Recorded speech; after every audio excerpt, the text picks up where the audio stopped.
Dan hendaklah kamu mencukupkan bilangannya, dan hendaklah kamu mengagungkan Allah atas petunjuknya yang diberikan kepadamu, supaya kamu bersyukur. Al-Quran Surat Al-Baqarah 185. Dengan senantiasa menjalankan ketakwaan kepada Allah Subhanahu wa Ta'ala, seraya istiqomah dalam diri kita, dalam keluarga kita, lingkungan kita, masyarakat kita, bangsa kita yang diridhoi Allah Subhanahu wa Ta'ala.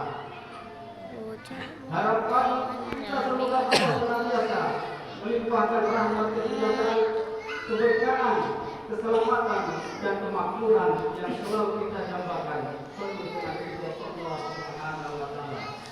Allahu Akbar. Allahu Akbar. Allahu Akbar. Hadirin jemaah Idul Fitri rahimakumullah. Kesejahteraan dan kemakmuran sesungguhnya akan dapat diraih melalui perilaku yang baik, yang berdasarkan iman dan takwa kepada Allah Subhanahu wa Ta'ala, seperti kejujuran, kecerdasan, etos kerja yang tinggi, ketika berusaha dan bekerja berdasarkan nilai-nilai tauhid dan kepekaan sosial yang tinggi.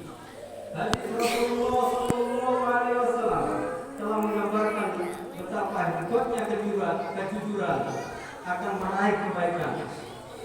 Sebaliknya, khianat, dusta, perilaku koruptif akan berimplikasi berbagai macam keburukan.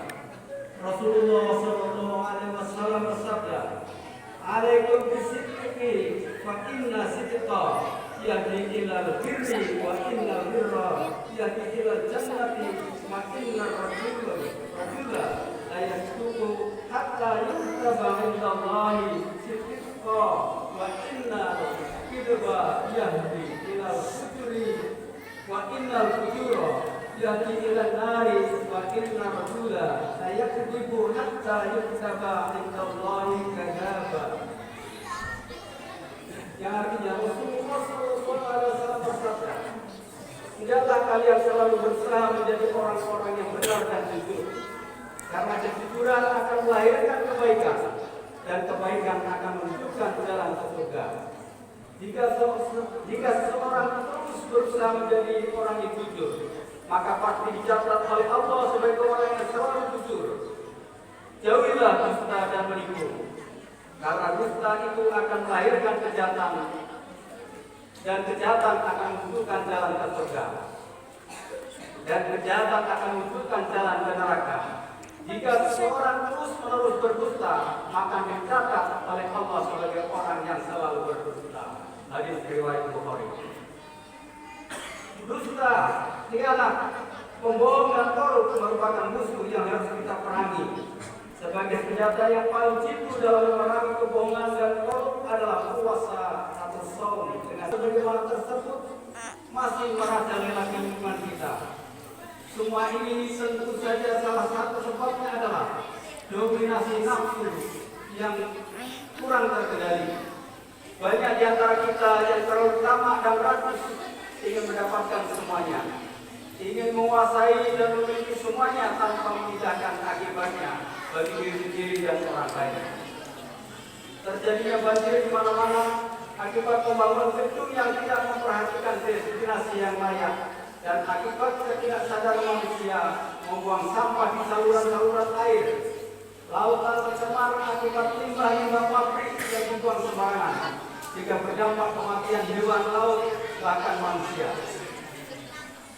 Inilah buah nyata keserakan manusia yang hanya memikirkan diri sendiri dan keuntungan bisnisnya, tidak memikirkan ekosistem serta keselamatan lingkungan dan yang lainnya. Karena itu, marilah Idul Fitri sebagai momen strategis untuk mengembalikan spirit kemanusiaan.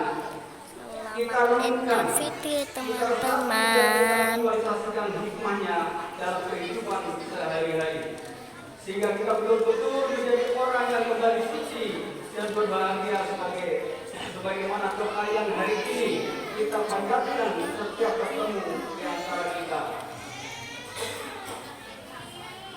Ya Allah wa iyyakum minal arifina wal fatihin. Semoga Allah menjadikan kita termasuk orang-orang yang kembali berada dalam kebahagiaan. Allah